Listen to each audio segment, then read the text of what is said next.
Hola, buenas noches, ¿me escuchan? Buenas noches, doctor. Sí, sí se le escucha. Ya, gracias. Vamos a iniciar la clase, hemos tenido un problema técnico, seguimos con este lío del sistema que nuestra universidad nos dice que se puede hacer todo, pero resulta que no es así, ¿no? Bueno, es un tema de informáticos desde la universidad. Bueno, vamos a iniciar la clase. Hemos visto la anterior clase, hemos visto la parte digamos, introductiva del tema de la Roma antigua, cómo aparecen las primeras formas de protección indiferenciada. Hemos visto las instituciones de protección que aparecen en la antigua Roma, ¿no? Todas ellas institucionalizadas, habíamos dicho, únicamente al ciudadano romano, no así a los esclavos, ¿no? Y estábamos ingresando al tema de la invasión bárbara. Ya en el epílogo, llamaremos así, del Imperio Romano, como ustedes bien conocen, aparecen las invasiones bárbaras. Y aquí yo estoy tratando de focalizar el tema de la invasión de los bárbaros sobre la parte de la península ibérica. ¿Por qué? Es la que ha tenido influencia a partir de la colonia y a partir más del tema idiomático ya en la República y hasta el presente.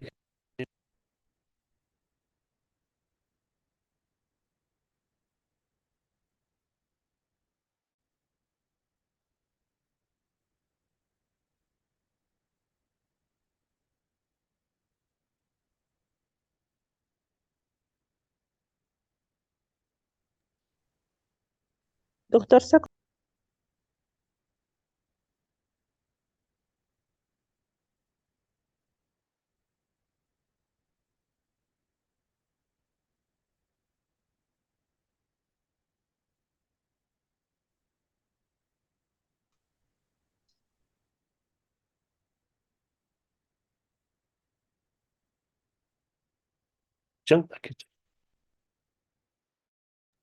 ahora ¿Me escuchan? Que el tema de la invasión de los visigodos a la península ibérica tuvo una importancia en el hecho de que se había formado, digamos, una legislación mixta, ¿no? Una legislación, llamaremos un sistema jurídico que lógicamente conjugó en un tema diferente al que imponieron o impusieron los romanos, ¿no? Me explico mejor. Evidentemente, se puede asumir que ha habido una fuente romana, eso es ineludible en la parte de la España visigoda, pero también viene la influencia germánica y la propia legislación visigoda. El hecho germánico era consuetudinario, es decir, era un derecho consuetudinario, ¿no? Y la legislación visigoda, habían leyes que eran códigos, ¿no? Los códigos que se utilizaron a partir digamos, de la invasión bárbara hacia la península ibérica, y lógicamente eso dio muchas instituciones, ¿no? Vamos a ser muy puntual porque yo les dije que con la historia tenemos que ser precisos y no extendernos mucho porque no es una clase de historia, ¿no? Sino simplemente una referencia para llegar a lo que queremos, que es el objeto de nuestra materia. Las fuentes del derecho eran diferentes, ¿no? Por supuesto, muy múltiples. Decíamos el derecho germánico, el derecho consuetudinario germánico y también, por supuesto, el derecho de los bárbaros, ¿no? De los visigodos. En esta etapa se dan varias normas, varios códigos, varios códex se dan inherentes a temas generales, por supuesto, ¿no? Pero algunos de ellos sí asumen, digamos, elementos de protección indiferenciada, ¿no?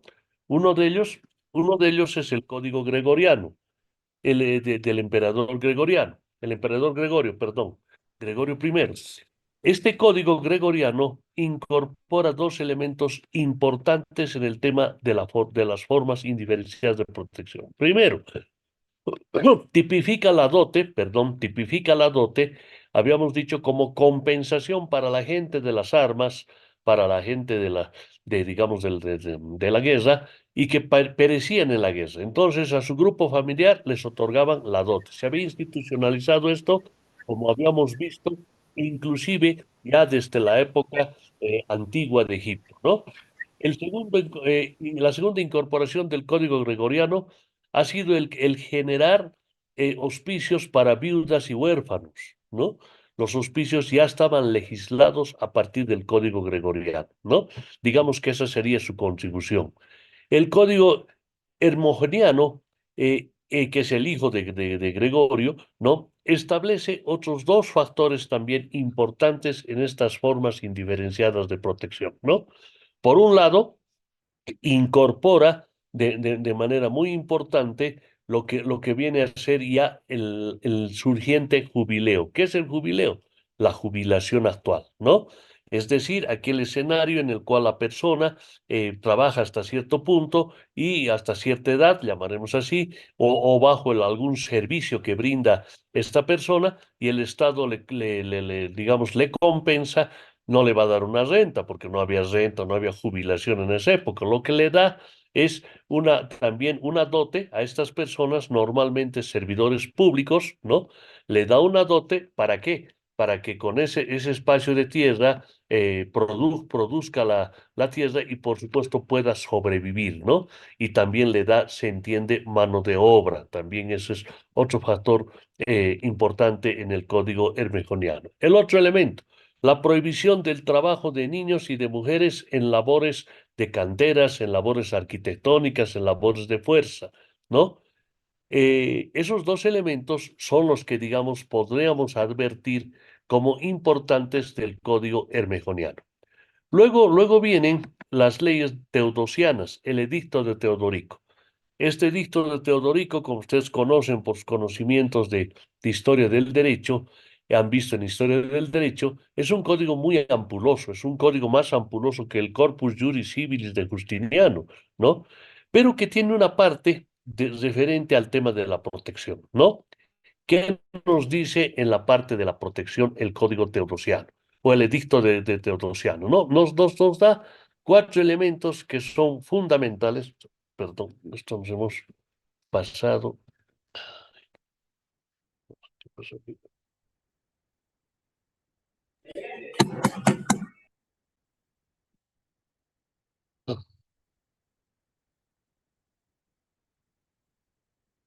Decíamos, las leyes teodosianas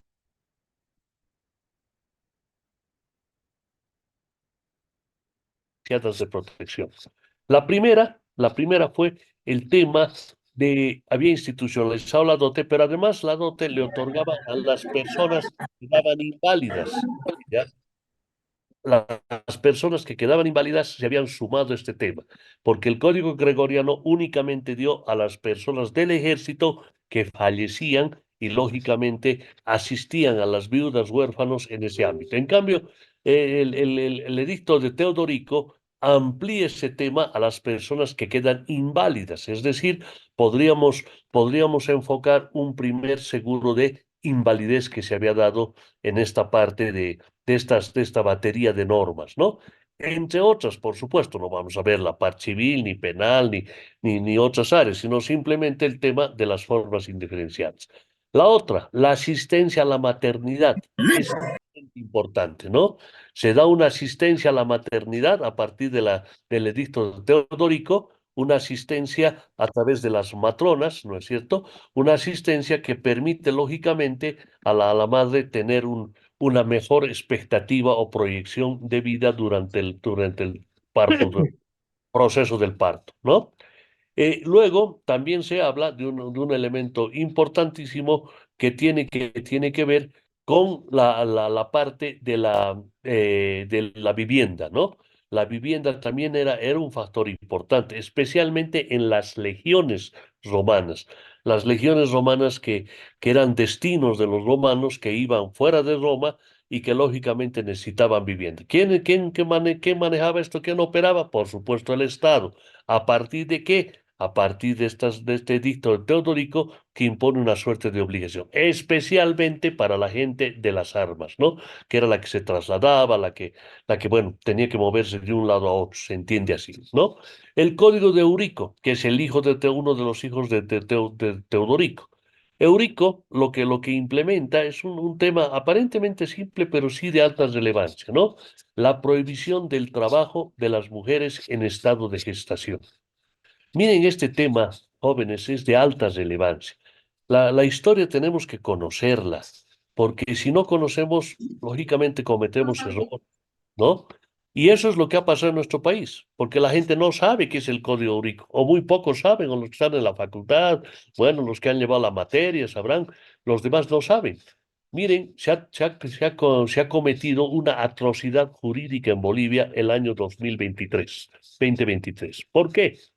Porque se reduce el prenatal para la trabajadora que está en relación laboral y de acuerdo a la ley tiene 45 días previos. Eso se ha dejado a la voluntariedad. Imagínense el alcance de esa atrocidad. Se ha dejado esos 45 días previos, se ha dejado a libertad de la trabajadora mujer para que ella decida si lo toma antes o lo toma después cuando nace el niño. Por favor, miren, estamos hablando de hace casi 1000 años, jóvenes. Caramba, y Eurico ya había identificado la prohibición del trabajo de las mujeres en estado de gestación, ¿no? Entonces, bueno, se entiende que había algunas labores domésticas que caramba, probablemente sí podía haberla desplegado, se entiende eso. Pero ¿cuál es el factor importante en este tema que os estoy transmitiendo? Que miren estas leyes que si bien se dieron empíricas, no eran leyes trabajadas con un antecedente, con un método, etcétera, eran leyes empíricas, es más, vinieron estos del derecho consuetudinario y incluso se tipificaron en el Código Eurico, pero cómo ya ellos protegían la maternidad. Y resulta que en Bolivia, siglo XXI, 2023, se dice no por la comodidad de un grupo de personas que no saben cuál es, por supuesto, el fundamento y la naturaleza del prenatal. El prenatal nace en la Organización Mundial de la Salud, no nace en los burócratas o en los que dictan leyes, no, nace en la Organización Mundial de la Salud como una previsión para que las últimas semanas del embarazo, la futura madre tenga una efectiva protección, ¿no? ¿Y dónde es su fuente? El código, ¿no? Entonces, en la parte escriturada que yo les voy a compartir, van a poder ustedes en la lectura, van a poder advertir cómo se construye esta parte, ¿no? Del derecho. Por de ahí la importancia del derecho, digamos, visigodo, en la última etapa, ya, digamos, en el ocaso del Imperio Romano, ¿no? Luego viene el brevario de Alarico. El brevario de Alarico incorpora las pulperías, ¿no? Esto es importante. ¿Por qué? Porque las pulperías vienen a ser una especie de aprovisionamiento de alimento básico. ¿Por qué? Porque hemos advertido desde la primera clase, ¿no es cierto?, que la alimentación es una necesidad humana. Entonces, se cubre a través en este brevario de Alarico se habla de las famosas pulperías, entre otras cosas. Estos son códigos amplios, son códigos generales. Yo solo estoy hablando lo que nos atañe a las formas indiferenciadas de protección, ¿no? Luego viene el código del Leulo Vigildo. Este Leulo Vigildo ha incorporado algunos temas inherentes también a la vivienda, ¿no? En el manejo de la vivienda familiar. No está hablando de otro tipo de vivienda. No, aquella vivienda que se opera, se maneja para la subsistencia de la familia, ¿no? Y luego el fuero juzgo. Alguien, alguien tiene que poner orden cuando no se cumple, ¿no es cierto? Este era un derecho empírico. Entonces, ¿quién es alguien? Lógicamente, el fuero juzgo, es decir, perdón, perdón, los jueces que imponían el cumplimiento de estas leyes, ¿no? De ahí que hemos visto con alta relevancia el hecho de describir a ustedes estas normas que lógicamente tienen su relevancia a partir de las formas todavía indiferenciadas de protección. Todavía aquí no hay sistema de seguridad social, absolutamente nada, ¿no? Simplemente son formas de política estatal indiferenciadas de protección de las personas, ¿no? No es otro el elemento que lleva, por supuesto, a este componente en el manejo de estas leyes, ¿no? Bueno, irrumpido el sistema o el modo de producción esclavista, adviene el modo de producción feudal, ¿no? Desaparece el esclavo, aparece el siervo de la gleba, ¿no? Y lógicamente también con esto aparece un nuevo escenario, un escenario en el cual lógicamente la protección aparece también de forma eh, diferenciada, ¿no? Decíamos, no es posible que se pueda denominar pueblos bárbaros cuando habían inyectado leyes sociales, ¿no es cierto? Por lo menos criterios, si bien no era una ley íntegra social, pero por lo menos criterios y formas de protección. En la época feudal ocurre lo mismo. Se dice el obscurantismo, las ideas se quedaron encapsuladas, no siguió la inercia del Imperio Romano de desarrollar la formación del Estado, desarrollar principalmente las formas de actividad económica, ¿no? Probablemente que sí, esta no es una clase de economía, pero sí debemos advertir que en la época feudal se dieron importantes instituciones que lógicamente son instituciones de protección social, ¿no? Vienen en primer lugar las cofradías. ¿Qué eran las cofradías? Eran organizaciones, por supuesto, sobre la égida de la iglesia, no religiosas, y que organizaban una especie de solidaridad económica. ¿De dónde viene cofradía? Viene de cofre, ¿no? ¿Qué es el cofre? Es una caja que seguramente hasta ahora existe en algunas iglesias católicas, ¿no? Donde voluntariamente la gente, no obligada, es un caso diferente con otras cuasi religiones, ¿no es cierto? Sino que utiliza la religión católica un cofre donde la gente voluntariamente coloca.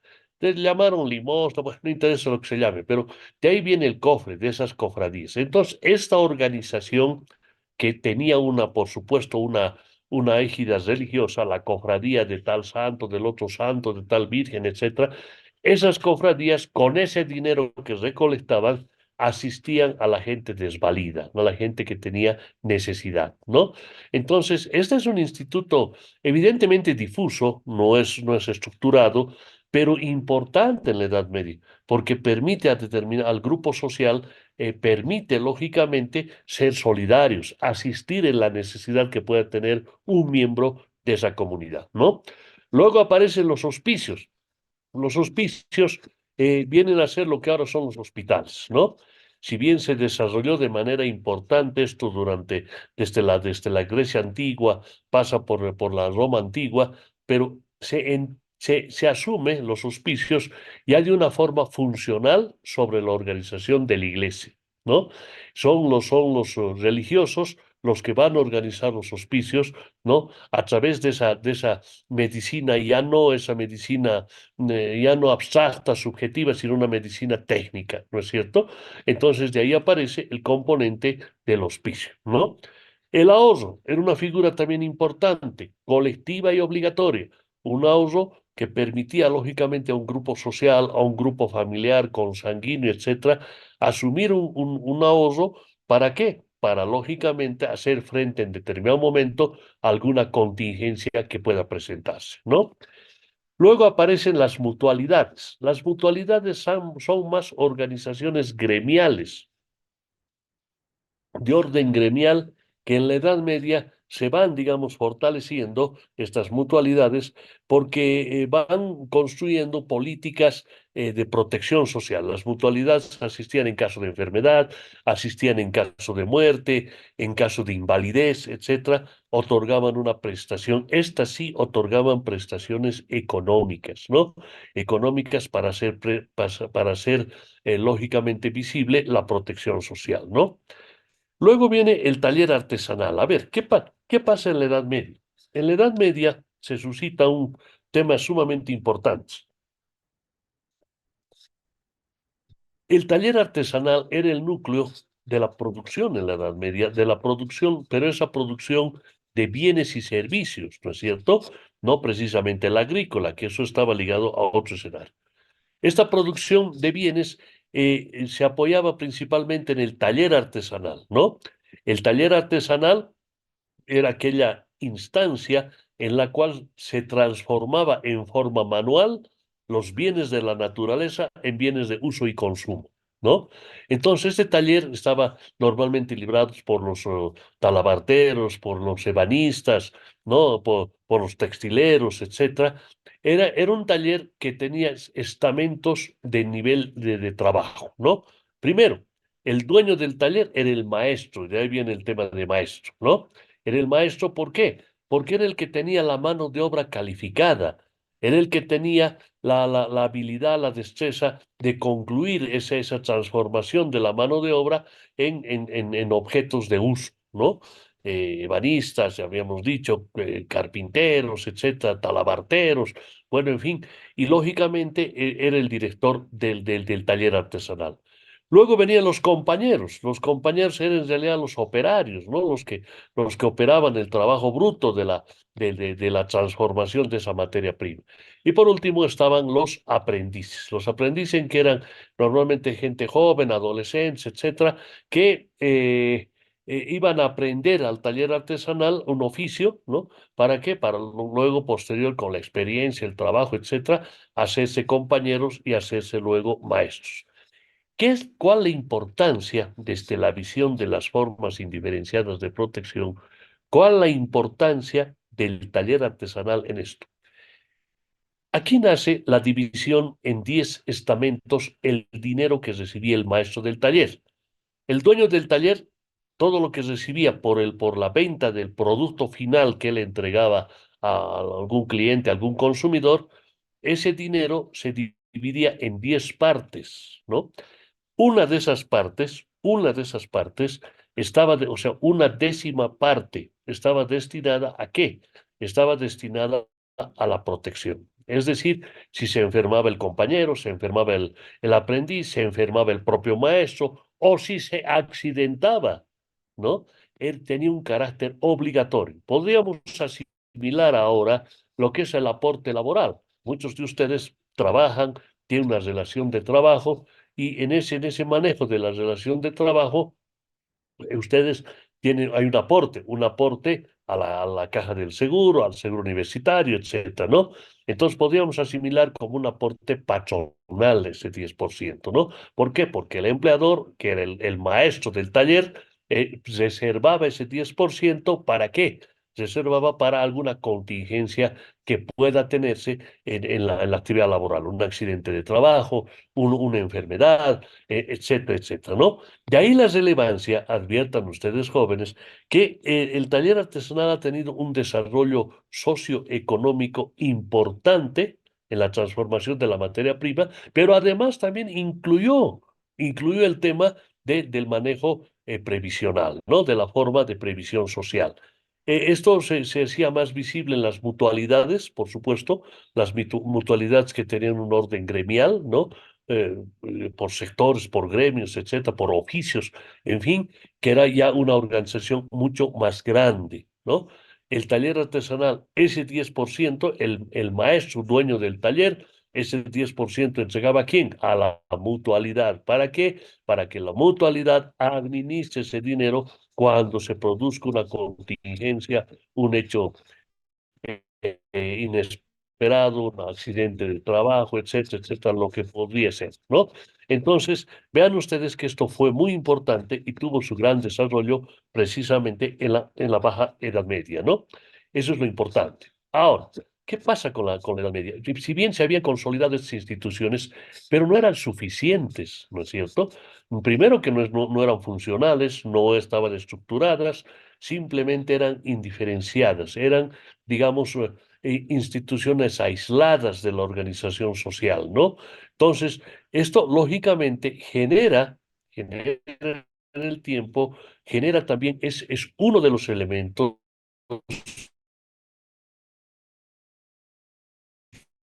por los cuales como ustedes saben, ya se expresa en las luchas del siglo XVII, ¿no? La segunda mitad del siglo XVII se expresa a partir de lo que representa la permisión de lo que más adelante conocemos como la construcción del Estado liberal, ¿no? El Estado liberal, en la Declaración de los Derechos del Hombre y el Ciudadano de 1789, establecen sus acápites que ya no hay siervo de la gleba, ya aquí todos son ciudadanos, ¿no? Se otorga la condición de ciudadano a toda persona que cumple ciertos requisitos de edad, etcétera, como ocurre hoy por hoy, ¿no? Se adjudica la ciudadanía. Esta ciudadanía resulta ser importante. ¿Por qué? Porque más adelante, esto en la propia Francia, consecuencia de la Revolución Francesa, aparece la ley Chapelier, ¿no? La ley Chapelier, que es una ley del año 1791, ¿no? Esta norma que prohibía a los gremios laborales cualquier clase de efecto, digamos, de libertad de asociación, ¿ya?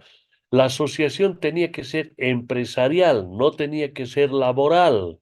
Ya, esa es la diferencia, ¿no? En la Edad Media la organización era gremial, pero de los empleadores, de los dueños del taller, ¿no? Acá la ley Chapelier lógicamente cambia el tema, ¿no?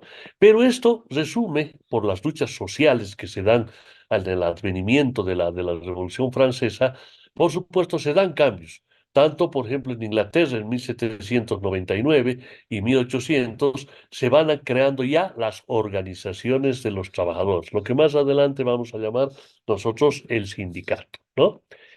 Y llegamos al Código Civil napoleónico y cuando asumimos este Código Civil, encontramos en el contrato de obra y el contrato de servicios, al igual que el Corpus Juris Civilis de Justiniano, encontramos la figura de la indemnización, del desahucio, la compensación por digamos, un accidente en el contrato de obra, ¿no? Se da un accidente, se lesiona o se invalida o fallece la persona que opera ese contrato y lógicamente aparecen los daños y perjuicios, ¿no?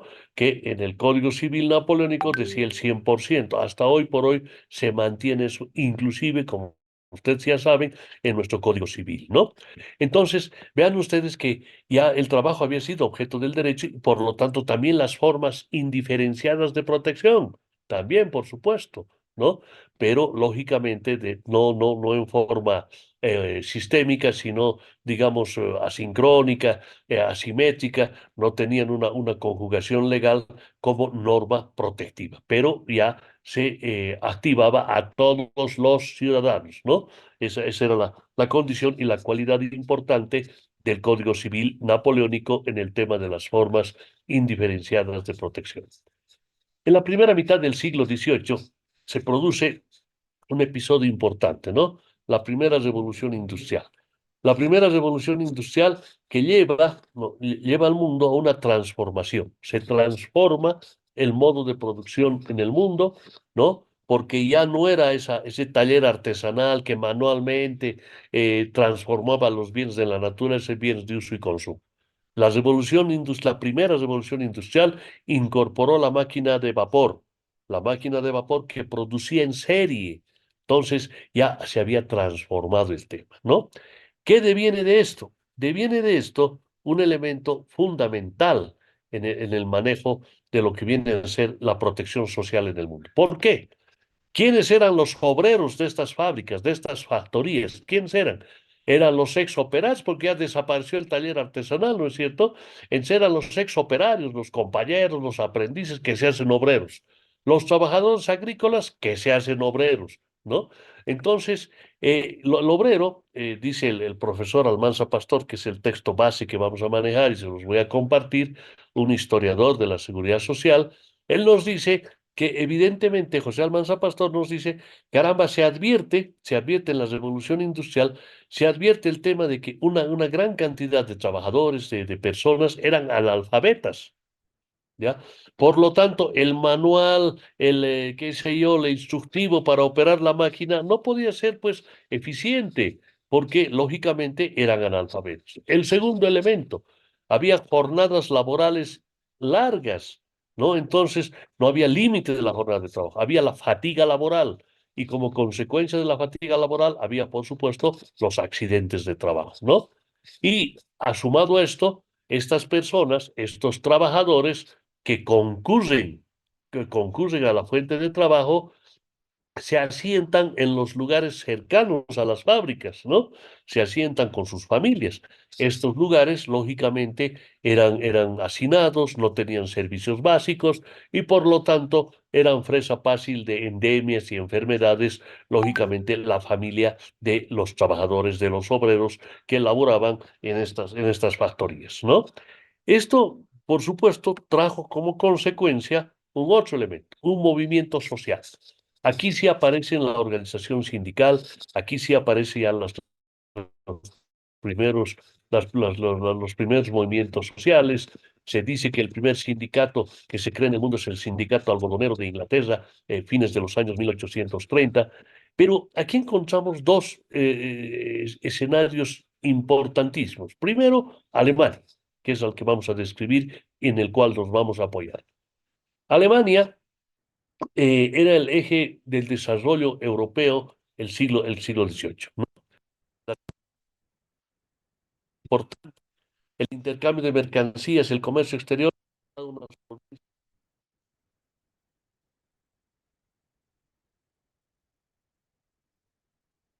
Sucede que allí,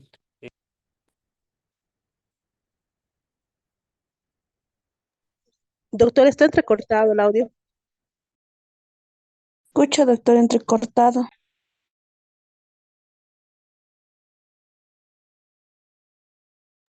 No se le escucha, doctor.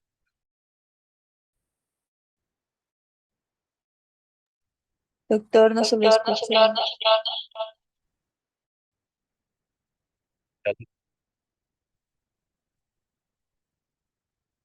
hola, ¿aló, me escuchan? Mil disculpas, doctor. No se le escuchaba nada.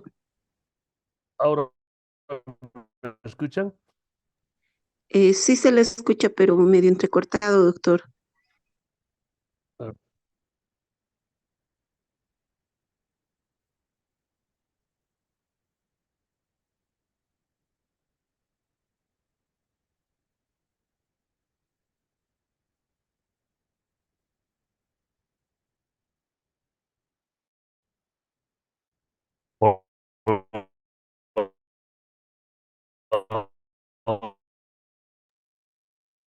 No, no se le Doctor, está escucha. entrecortado. Entrecortado está, doctor. Sí, doctor, se le escucha entrecortado.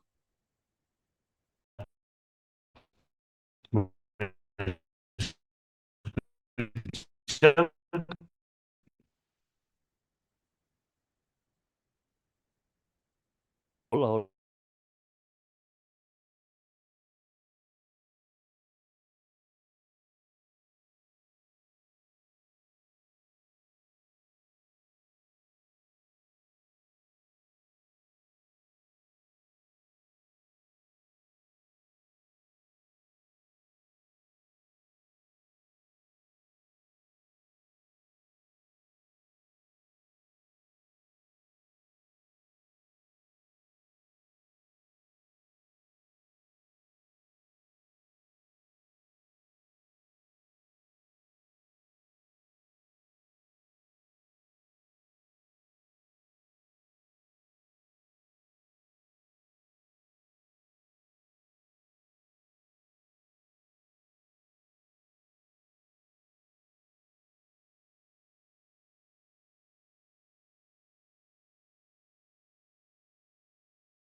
Doctor, ya no se le escucha nada, ni hay imagen. Ya no está el doctor, se ha salido. Puchis. A ver, esperaremos, por ahí se vuelve a conectar.